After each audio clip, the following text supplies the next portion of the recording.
our trans and non-binary community is strong and so powerful. And the thing is, I don't think we're just resilient. I think we are magnetic and powerful. And we're not a sob story. Right. Right. We're actually sharing our reality. We're telling you what it really is. Okay. We're not giving you the sob story about our life experiences. We want to empower and we want to comfort. And we also want to let you know we're here. We're not going anywhere. What's up, everybody, and welcome to the Queerly Blax Show.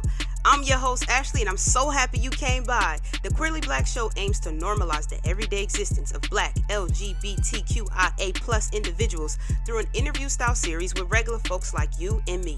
So every week, a new guest shares their story and unique perspective on their existence as an LGBTQIA+ individual. Thank you for tuning in, and make sure you subscribe, download, set your reminders to the podcast so you never miss an episode. Enjoy the show. Welcome back to another episode of the Queerly Blax Show. I'm your host, Ashley. Y'all, I'm joined today by a very special guest. We got Coach Blossom Brown in the building, y'all. Blossom Brown, tell the people about yourself. Hello, good people. I am so grateful to be here. I'm Coach Blossom C. Brown. I'm an activist. I'm an astrologer. I'm a life coach. I'm a tarot reader. I am an entrepreneur. I'm a healer. And I'm originally from Mississippi, now living in California. I was the very first Black trans woman to graduate from my university with a degree of public health education. Most people also got to know me in season 1 of Caitlyn Jenner's show, I Am Kate, and also for my appearance on The Ellen Show in season 13. People also remember me for disrupting the CNN LGBTQ town hall during Don Lemon and Beto O'Rourke's session, calling for the inclusion of Black trans women. And so, yeah, here I am today. I have a documentary out called One Life to Blossom, which is on Tubi and about 9 other different platforms. So please tune into that. And so, yeah. All right. Hey, you got it all going on, man. We're going to talk about all of it. But before we do that, you've seen episodes of the show, so you already know. We got to go back to the beginning. When the first time that with, because obviously with, being transgender, there's kind of multi-layers to that, right? So we can start with, when was the first time you knew, the way I feel might be a little different than the way other people feel about themselves? Let's start back there. Yeah, you know what is so crazy? I would say kindergarten. I knew something was different about me. I always knew I gravitated more towards feminine, girly things, but I didn't know why. So growing up, I would say there was this layer of almost confusion. Like I was still trying to figure out like who I was and all of that stuff. Went through high school. I was a bad kid. I wasn't the best in high school. I'm not gonna lie. But it was really around the age of 20 that I really discovered that, hey, I'm transgender. But for me, living in Mississippi, being in my mom's household, I'm the oldest of 4. I felt like at the time I was not able to be able to live my true authentic self. So I would kind of have to sneak around. So I would leave the house, get dressed in my car, dressed as a woman, and then come home and I'll be dressed as something else, something that was not comfortable to me. And so I did that for a few years until I was able to save up enough money and get out of my mom's house. And so when I moved out of my mom's house into my own apartment, that's when I was able to begin to be free. I was actually in college at the time. I was trying to get a nursing degree, and a lot of my backstory was I experienced injustice trying to get in nursing school. And so I was in college. I had my own apartment. I had my own job. I had a job, and at my job, I broke down the barrier of being able to come to work as my true self. My manager at the time allowed it to happen. She actually went upstairs and fought for me to be able to come to work as my true self. And what ended up happening was I ended up getting hurt at work where I was knocked unconscious in water because our store had flooded from a rainstorm. And my parents came up to the hospital, my mom, stepdad, and that was when I revealed to my mom that I was trans and living in my truth. And she actually very much accepted it. She's been like a role model to me. She's been one of my biggest supporters since then. And here I am. And getting into like the activism work was interesting because during that time of injustice of not being able to get into nursing school, I started volunteering with the Human Rights Campaign. And they were the ones that actually gave me a platform. Chad Griffith was still president at the time, and he wanted to be more trans inclusive. And so I was one of the girls that came in, shared her story, and it just took off because in the audience that night, it was my first speaking gig of over 3,000 people, and I was 28 at the time. Never had flown on an airplane. Jeff O, who's still a dear friend, was president of E Entertainment at the time, and Caitlyn Jenner had just came out with the interview with Diane Sawyer. And so I was asked to have a conversation with her. And that's just kind of like where everything else took off, like Ellen, and just like how I built my platform and still building my platform. So, I'm somebody, although I don't agree with Caitlyn Jenner's politics and her behavior and her rhetoric now, I still have her to thank for her being a big part of the beginning, along with the Human Rights Campaign, along with my teachers and friends and people that supported me to be where I am today. Yeah, for sure, for sure. So your activism really came out of fighting for yourself. Like the Yes. first act of activism was like I had to fight for myself first, and then it was like, Yeah. okay, let's take this to another level. Yeah. When you were going back to kind of the nursing school experience, when you were going through that, what did that look like? Like, what was that first sort of rejection that you received, and then how did you? Because a lot of times people would just get a rejection and be like, all right, whatever, right? Like they'll just keep it moving. What kind of sparked it in you to say, no, I'm not, or they'll revert back to a version of themselves that's not real, right? Like you'll suppress a part of yourself to get the goal met, and then you'll flourish, right? And I always use the example of Lil Nas X. I love Lil Nas X, but I think that he did the Old Town Road thing, and then he turned it up on him, right? And then it was like, oh wait, what's this? So that's true. Going in, to that environment and saying, no, I'm gonna go in as myself, and I'm gonna fight for myself as who I am today, not as some other version just to circumvent and do what y'all want me to do. Talk about that. Exactly. Because what happened when I was in college was I had started transitioning in my freshman year of college. And so understand, when I first attended that school, it was a community college. I was not dressing as my true self every day. So I would say about 2 or 3 semesters in, I started coming to school as who I am now. And people like to say it's disrupting the learning process. I've noticed that a lot when it comes around trans and non-binary people having that conversation. But I worked hard. I studied hard.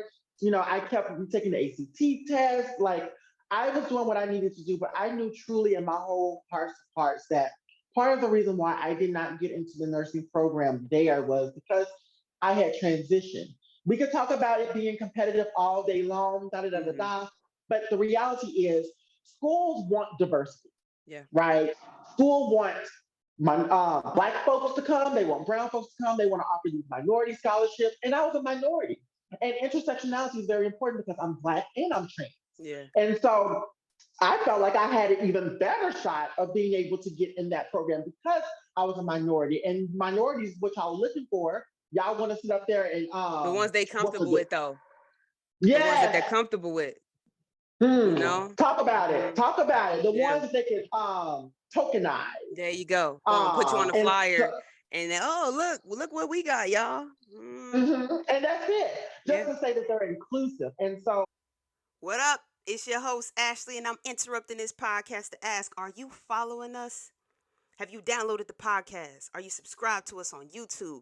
If you're not already, go ahead and subscribe to the YouTube channel. Follow us on all platforms, Queerly Black. I'm going to let y'all get back to the show. Peace. What ended up happening was I had maxed out at the community college, and I went to the university level for 2 years. And the university level, I applied one time, but I ended up just switching my major altogether because I had just given up. But I ended up switching to public health education, and I actually fell in love with the subject. And so what happened was during the time I was at the university level, the Human Rights Campaign had just came into Jackson, Mississippi. They were starting a new office and everything. And my good friend Rob, who is the director of the Mississippi office, Rob Hill, I contacted him. I contacted the DC office and was connected to him. And me and him had the discussion. I was telling him that I was experiencing injustice, trying to get in nursing school in Mississippi, and so we developed this friendship. And I got to meet the rest of HRC's team, Mississippi team, I should say. And I started volunteering with them. And I would never forget. We were trying to do a transgender day of remembrance week event, like a week full of events. And on after one of the calls, we were doing calls like every night trying to plan. After one of the calls, I was asked to stay on, and I was offered to fly to DC and share my story to over 3,000 people at HRC's National Dinner in DC. At that time, I had never been on an airplane. I didn't know anything about public speaking. I was just like, okay, I need to do this. And that's literally what my activism was birthed. I went to DC, flew there, shared my story. People were just so amazed because HRC at the time was trying to do this thing where they were just trying to be more trans inclusive. And so being able to share my story there, it was just incredible. And then where it jumped to from then, it was amazing. And it's interesting because when I got on shows like Ellen and Caitlin's show, people were mighty quiet. Those entities that were denying me, those entities that were discriminating against me, but knowing that I could prove it. They got very quiet when I started sharing my story on a national level. And for me, it was more of a these folks better get right because we're not here to play. Because trans people deserve to live in a space where they can go after their career, they can go after their goals. And they were not really expecting me to get that national platform the way I did. Like, come on, you know how hard it was to get on the Ellen show? Yeah. I was literally writing her every day for 2 years straight on her website and everything. And I'm a person that believes heavy on manifestation. And so I manifested my spot on that show. I was not expecting it to go through Caitlyn Jenner. I was not, but I was just so thankful to be able to have my voice heard. And it opened so many more doors for me and even more doors of conversations around trans and non-binary people facing discrimination in education. Yeah, for sure. Man, that's I think it's interesting. I'm sure like you hear a lot of stories from people probably reach out to you a lot about just their own journeys and their own stories. What are some of the things that people don't know that trans people experience, like that you feel like people really should know? I think people play in our faces around homelessness, substance abuse, discrimination, retaliation, so many different things that really do impact our community. But I want people to understand our trans and non-binary community is strong and it's so powerful. And the thing is, I don't think we're just resilient. I think we are magnetic and powerful. And we're not a sob story. Right. We're actually sharing our reality. We're telling you what it really is. Okay. We're not giving you the sob story about our life experiences. We want to empower and we want to conquer. And we also want to let you know we're here. We're not going anywhere. And so I think that there's miseducation around our trans community intentionally from people who truly do not give a damn about our community, but want to make themselves relevant. If you really notice that people tend to use the conversation around trans and non-binary bodies as this talking point to amplify their platforms. And it's so interesting how people have profited off our story. People have profited off our experiences, and they continue to do that. We're in conversations that we're not even in the room to hear. And there's this popularity and this trend around transness, but some of these people don't want to advocate for us. They don't want to donate to nonprofit organizations that are actually on the ground doing the work. They want to tokenize us. And there's just so much more around that. And the thing is, we make such an impact in society that it's ridiculous. There's anti-trans legislation that is coming for our trans youth. Kids, let's be clear, kids should be enjoying their friends. They should be enjoying school. Like they should be enjoying themselves. Exactly. And because of the way that they identify and the way that they choose to live their reality, You have grown people who have nothing to do with the lives of trans youth want to stop that. And they Yep. want to exuberate propaganda against trans youth. And Yep. I'm so tired of it. But I do think that we're making the necessary steps we need to make to progress. I do wish the results were coming faster, but you have to give credit to all of the activists and the justice warriors and people who are on the ground doing the work because it's not easy. And they're going against a legislation that is just bigger than them. And so what's happening is they're having to chop down the red tape that's preventing them from reaching what they need to reach. And it's working. And I'm just so proud of our trans, non-binary, gender non-conforming, our entire trans spectrum for living in their truth and showing up and letting them know, hey, you're not gonna play in my face. Yeah, 100%, 100%. To kind of pivot just a little bit. Mhm. You're, feminine, right? Feminine, Okay. feminine presenting woman, and Yes. in the queer community, I think there are other women, of course, who want to have that identity of like, I'm transitioning, I'm, going through this journey for myself. And, I want to be the best version of myself, right? Talk about your own journey of like just owning that shit and being like, you know what? Like it's lit over here. Like this is who I am. Like whether it's, you could talk about it from a different angles, from whether it's the mentality of like, this is who I am. And it could be just, the clothes, the whole thing, right? Because I mean, as for me, as a masculine presenting woman, right, I talk about my own journey of like really more from a corporate America standpoint, because I've always been a tomboy. So outside of work, I've always looked jerseys, sneakers. That's always been my thing. But from a work perspective, I very early looked like a woman, like very much like and I also went to Howard, which is a different a part of that, because which is a part of that because as at a Black business school, there's criteria to that, right? You wear a suit. Yes. Women wear skirt suits, we wear stockings, you wear heels, your hair, all the things. So I went into corporate America like that. I went in with my weave, I had my hair done all the time, I wore my skirts, and then I get into corporate America and in finance in particular, and they're like, well, yeah, we wear jeans on Fridays. And I'm like, well, what are you talking about? No, we don't. We did. That's not what they taught us in business school, right? So then it went from, okay, so I'm wearing a weave, so then I cut my hair. And then I stopped wearing the skirt suits. And then now I'm wearing the pants. I'm wearing the chino pants with the polo shirt and the loafers. And now people are asking me about, oh, you're flying to California all the time. Who are you going to see? Now, at the time, my wife was in law school, so I was flying to see her, but I didn't talk about my relationships at work. So that whole, now this is probably over the course of like 4 or 5 years of like just this steady progression into like who I truly am and feeling like, you know what? I don't really give a fuck what y'all think about this. I really just am gonna be who I am, like this is who I am. And it's served me well. I've been promoted, I've had, all that, because at the end of the day, my work is my work. I'm gonna get the work done. The at the core, ain't nobody touching my finance skills. You're not touching my accounting ability. You're not like, that's there.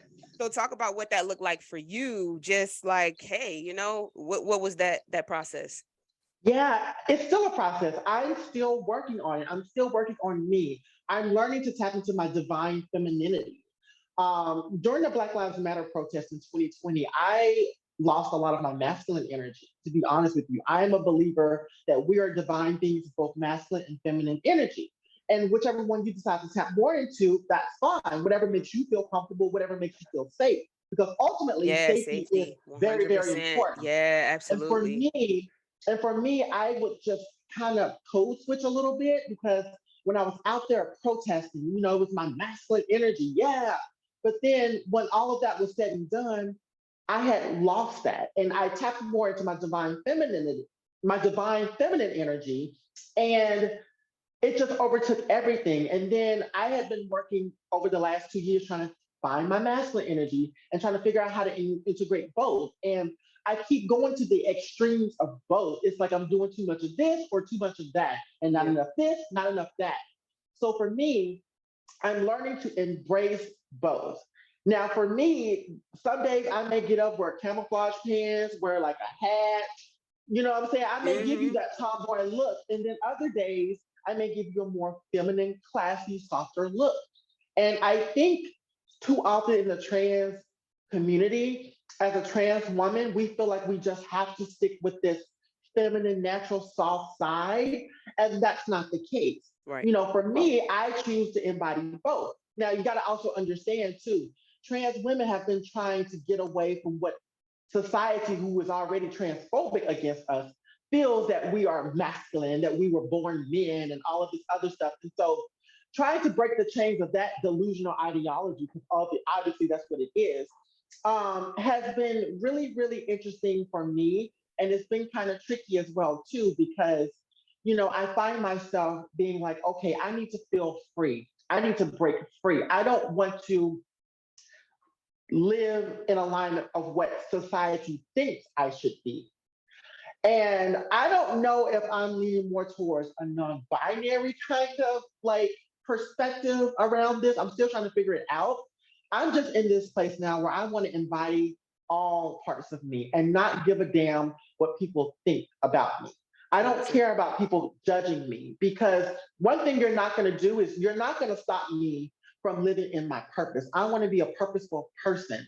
I don't get to cherry pick my purpose because Yeah. man said so and because she said so about me. And so for me, I'm still on this enlightened journey. I'm learning to embrace both, but we also got to name that because my journey is the way it is, that's not all trans people. I don't speak Mm-hmm. for all trans women. Yeah. I don't speak for non-binary folks. I only speak for Blossom. And so for me, I'm finding that it's been a very divine time of alignment for my soul and my spiritual practice, just to really tap in and to own all parts of me. And it's a challenge. I'm not going to sit Mm-hmm. up here and pretend like it's easy. It's Mm-hmm. a challenge. And I said to myself, I want to devote 2023 to tapping into parts of myself that I usually don't, and begin to reconciliate what I need to reconciliate within myself. Yeah. Yeah. No, totally. Totally. Um, talk a little bit about just very, very, very, uh briefly, transphobia in the queer community specifically. Because Yes. obviously, outside of the queer community, there's just, we don't understand. I don't understand that. What the hell y'all got going over there? We got that part of it. Yeah. We understand that. But within the community, right? Yeah. The people who are like, you in here with me and you saying this crazy shit out your mouth. Talk Mm-hmm. about what that looks like, because I obviously, I think I've seen it. I've seen comments. I Yeah. pay attention to. I definitely pay a lot more attention to what I would consider queer news now, especially being in Yeah. with the podcast and everything like that. But just talk about it from your own perspective, whether it be from personal experiences, whether it be from activism, helping other people, because you are Yeah. you do help other people. So just talk about that. Yeah, I think transphobia in the LGBTQ plus community is a very layered conversation because you have the white gays over here that are being Mm-hmm. transphobic, you have the black gays that are being transphobic, you have black lesbians that are being Mm-hmm. transphobic. Like we have so many different groups of people within the LGBTQ spectrum that do perpetuate transphobia. Now, whether it's conscious or unconscious is a whole nother topic.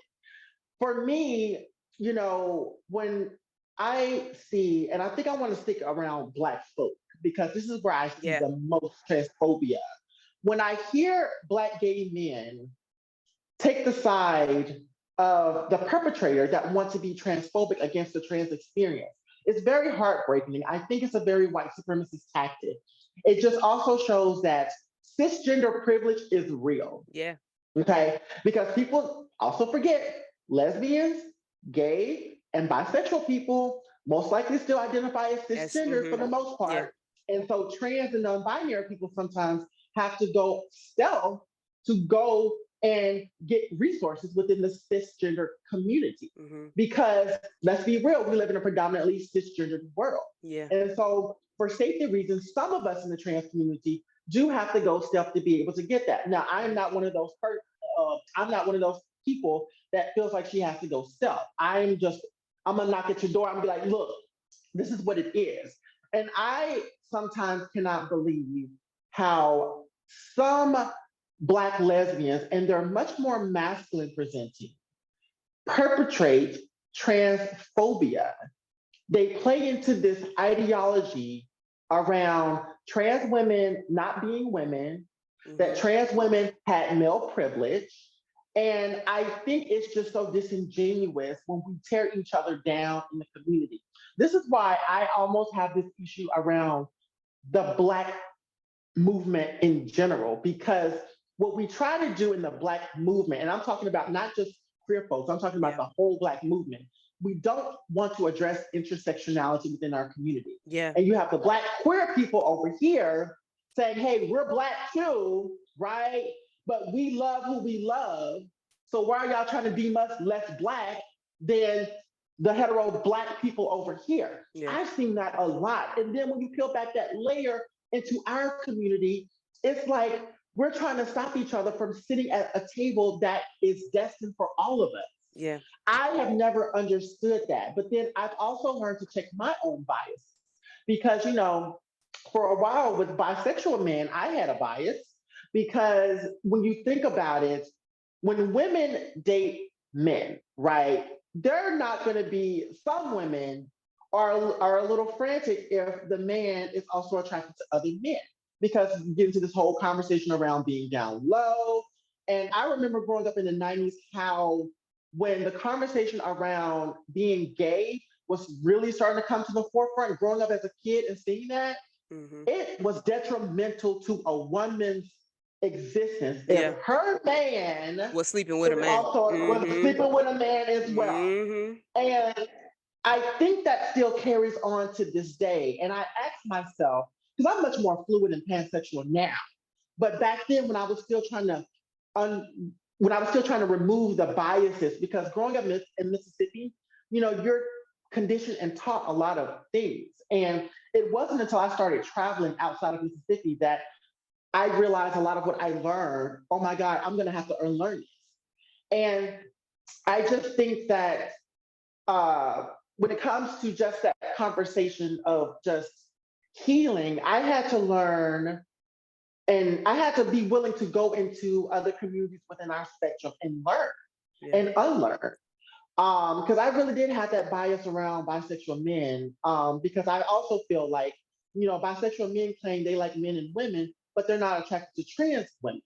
And that's a whole other nuanced conversation we can have. Because for me, you know, we talk about preference so much in our community.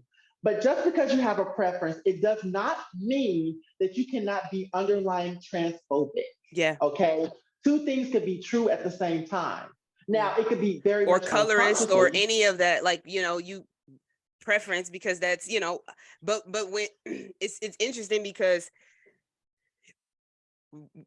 critical thinking allows you to get to the place where you can like draw the parallel between the two, right? Like you you're like, well, you know, preference really falls into this category of like bias if you really kind of like, if you loop it all back, right? But it's hard for people unless you have time to sit and have a conversation that takes them step by step about why. Like, do you understand? Like what you're saying is really, it all leads itself back to this thing.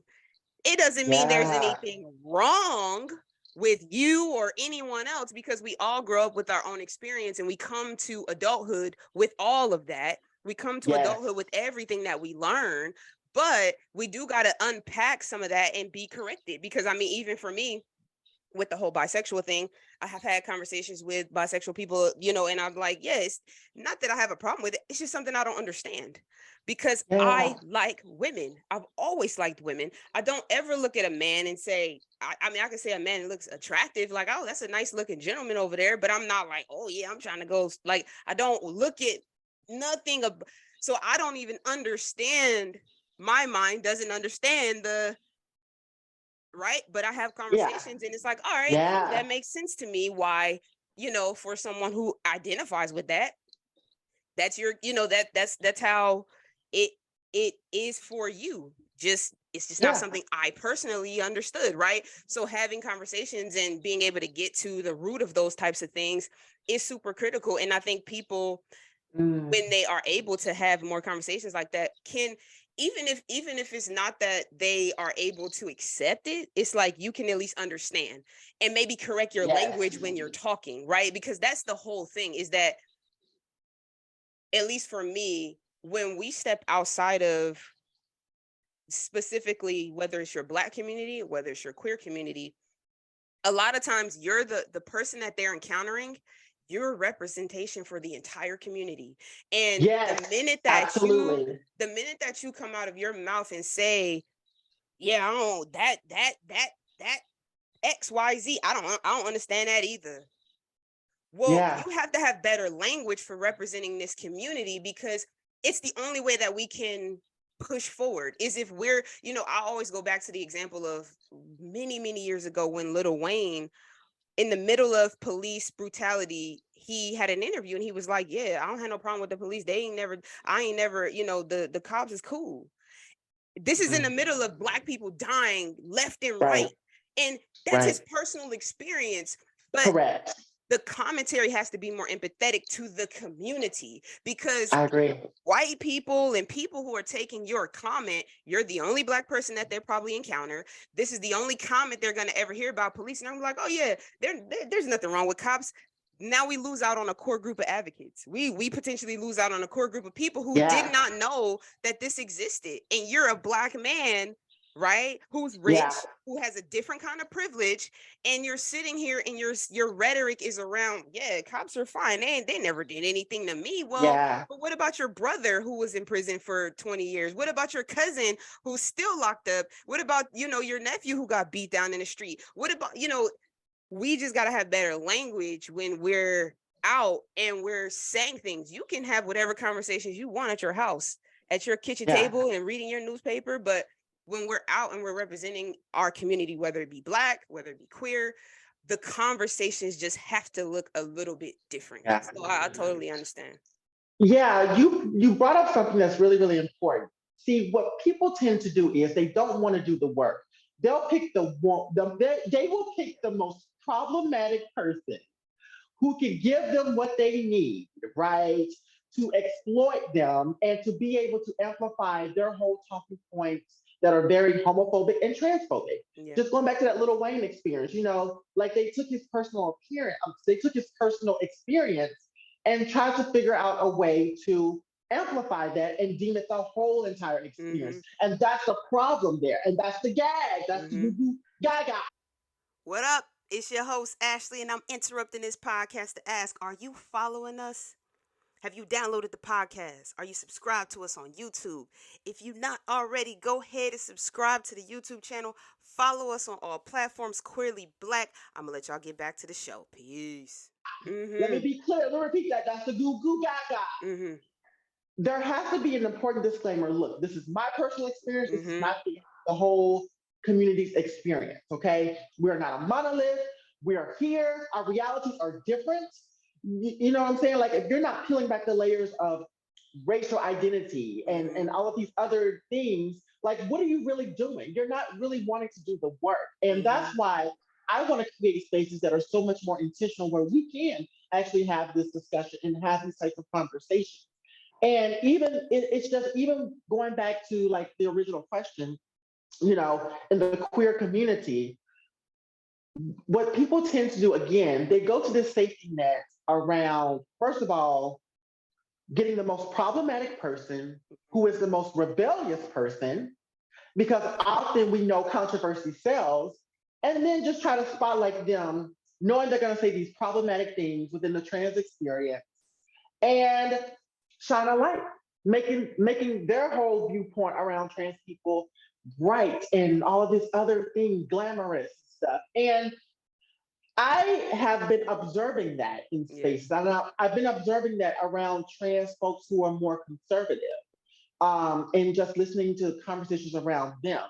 And see, sometimes when I go in spaces, I just have to sit and observe. I'm a Gemini moon, so I have to sit up there, observe, document, look at you, study you, analyze you, be like, Okay. I see the game plan. I Yeah. see you with the okie doke. And I had to Uh-huh. learn to be like that because I'm so glad that I spent 2022 doing that because it's given me so much more insight to the strategic game plan that people are playing in our faces. Mm-hmm. And it's just disappointing when our own Black community plays into that because some of us in our community will step over each other in order to be close to white supremacy because we know Yes. white supremacy will get you the money, the Yep. power, the Yep. ammunition that you need to weaponize it against other folks that are in the Black community. Mm-hmm. And I just really take issue sometimes when, some of our Black lesbian, Black bisexual, Black gay folks do not want to acknowledge Black trans and non-binary people. Mm-hmm. Yeah. They just don't. And I just think that when we all stop and see that we deserve the full course meal and not these little pieces that they're trying to throw at us and we're having to fight over these pieces, I think we can get to freedom. Mm-hmm. Yeah. No, Ooh, that- that was that's deep. that's it. That was a Yeah. good one. That was a good That one. was, Yeah. yeah, no, I mean, because Very good point. it is what it is. But speaking of bias and phobias, let's talk about dating Ooh, come a on. little bit. Let's talk about dating a little bit. And you can talk about, I know one of the bigger topics tends to be with trans women and feminine presenting men is the down low brothers. Mm, The down low brothers tend to mm, be like that, yeah. the category of like, okay, that's where there's a Yeah. lot of challenges. A lot of men are attracted to feminine presenting men and trans women, but they don't want to be public. They don't want to be, Yeah. they want to date you for years or be with you for years or whatever, but don't want to go to the next level. But talk about your own personal experience dating and what that's looked like for you. Yeah. And I was just thinking about this the other day. I think there's a difference between DL men who are chasers and trans attracted men, first of all. I think trans attracted men have the intention of not just being sexual with trans women, but also romancing trans women. Let me say that again. Cut that again. I think when it comes to trans attracted men, that it's not just about sexual preference with them, it's also about wanting to be romantic with a trans woman, And you're talking being about attracted to a men, you're trans talking about woman. cisgender men who want to be Yes. courting or dating trans women. Yeah. That's a trans attracted Absolutely. person. Exactly. And Okay. I think DL chasers only just want to have sex without the intention of being romantic with trans women. And I think that's why they get the name chasers. Now, there are so many nuances around that. And I feel like some of my binary trans sisters can talk more to it better. I'm a little bit more fluid, so my dating pool is actually a little bit more open. I turned a blind eye to gender identity and sexual orientation because I'm getting to this place where there has to be a spiritual connection with the people that I date. I've gone through this process where for so long in my dating life, I feel like I've always had to compete against other people when it comes to dating. And usually they'll go with the more ethnic looking girl, the Latina girl, the Asian girl. Like they tend to go more in that realm versus me. And I've experienced that a lot. And I had to get to this place in myself of saying, okay, Blossom, you're good looking. You have a great personality. You're Mm-hmm. amazing. You're powerful. And, just look at it like this. You just have not attracted the right You're a people person. just Mm-hmm. yet. And it's no jab at other people that have looked over me or whatever, but I had to go through this deep healing introspection part of myself because dating is hard in Mm-hmm. LA. Mm-hmm. It's very complicated. It's like you try to date one person, and that one person has dated like 5 or 6 other people in your like community or Mm-hmm. whatever. And so it's just LA is just so small. But I had to really relook at my values and what I want in a relationship. And I had to go through a therapist for that. Mm-hmm. I was talking to my therapist about all of this, and she really, really helped coach me to understand like you don't have to compare yourself to other people. You are unique, you are valuable, you are beautiful, you are grand, and you deserve love, happiness, and abundance. And for trans people, especially for trans women, it's so hard for people sometimes to love us out loud. Mm-hmm. And it's so unfair because, again, trans women are women. We don't deserve to be, hidden in a closet Mm-hmm. when the guy's family comes around because they would not accept him from being with us.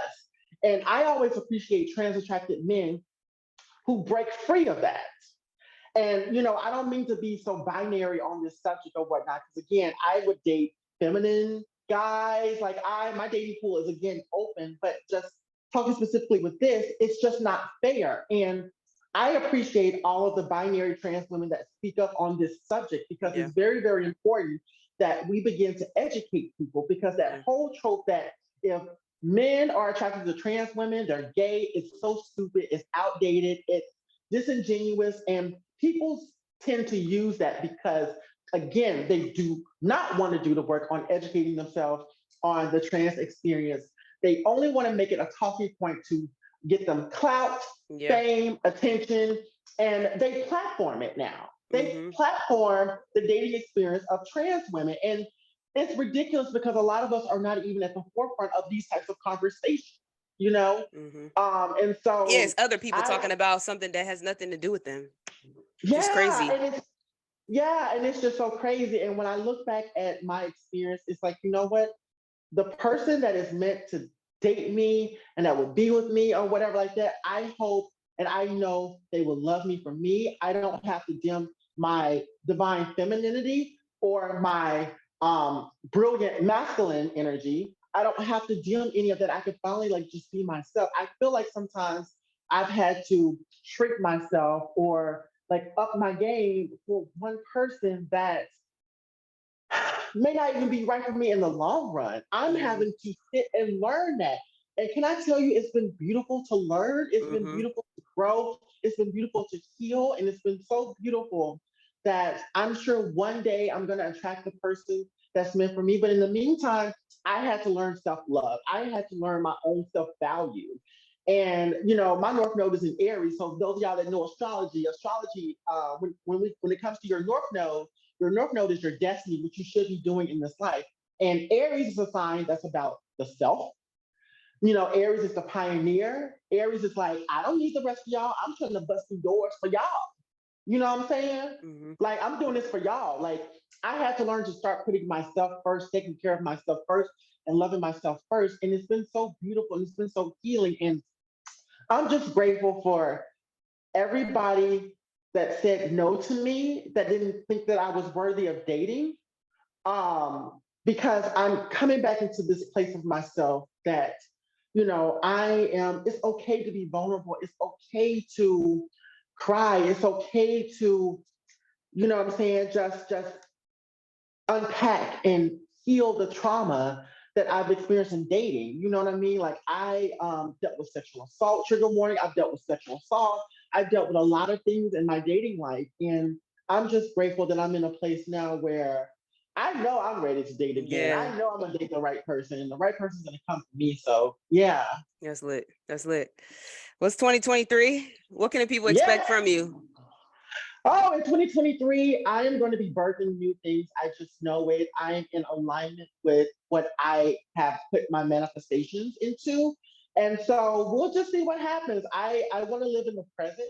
Yeah. So I don't know what's going to come about, but I just know I'm going to be protecting my peace. I know that's right. That's A1. That's number one. That is top priority. Got to protect yourself. It's been crazy these last couple years. I've been off the chain. Yes. I just feel like that. I don't know. I feel like the energy's just been weird. Yeah. Like just weird energy. Well, from an astrology standpoint, this is going to be a year of a lot of changes. There's going to be a lot of karmic justice. 2023 is the year of the number 7. So 7 is Libra 4 + 4 is 3 in astrology. Yeah. 2 + 2 is 3. Yeah. 2 + 2 + 3 is 7. Yeah, there you go. Yeah. So 7th house is ruled by Libra. Libra is the sign of justice. I'm a Libra myself. So there's going to be a lot of justice, karmic justice. If you did the work in 2022, because that was the year of the number 6, which is 6th house is ruled by Virgo, which is about work. and daily tasks and structure, all that stuff. You're a Virgo? I am. Yeah, September 5th. you already know. You already know. This year, you're going to see a lot of karmic chaos, especially when Saturn moves into Pisces. And so when Uranus and Mars and Neptune or Pluto, if any of those planets like aspect it, that's where we could really feel the changes. And, this is definitely going to be a year of soulmate, twin flame reunions. This is also going to be the year where your friendships may be strengthening even deeper when Pluto ingresses into Aquarius for a few months. So, like, you may end up developing more platonic soulmates. There's going to be a lot of marriages, divorces this year. There's going to be lawsuits. This is going to be a very, very interesting year so far, based on like whether the aspects and the planets just hit each other the way they need to hit each other. So it's gonna be a shift and a change, but it's gonna be a good thing. And how you choose to perceive this year can actually make a difference in your whole well-being. Yeah, that's lit. That's lit, man. Well, I'll definitely appreciate you coming. So we're gonna play a little game real quick. Little game of this or that. Little game of this or that. Let's see what you would pick. So laundry or cooking? Ooh, laundry. Day at the spa or watching sports all day? Wait, what was the first choice? Day at the spa or watching sports all day? Nah, I watch some sports, child. I watch the sport. Short hair or long hair? Oh, I kind of like it. Oh, I kind of like both. Like long. But I think for this season, because it's winter cold outside, I'll do long. Long hair. Lipstick or lip gloss?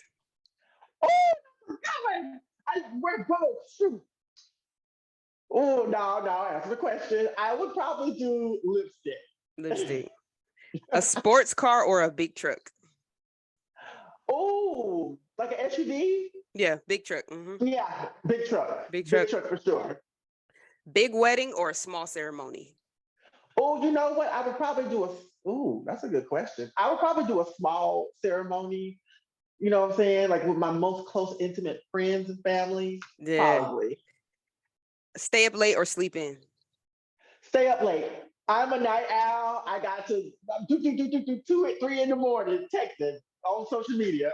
Yes. Iron or redry it? I'll redry it. Sports bra or underwire bra? Oh, I think sports bra. Okay. Sports bra gives it a little. A little. Okay. Pillow princess or I'm on top? Oh my gosh, pillow princess.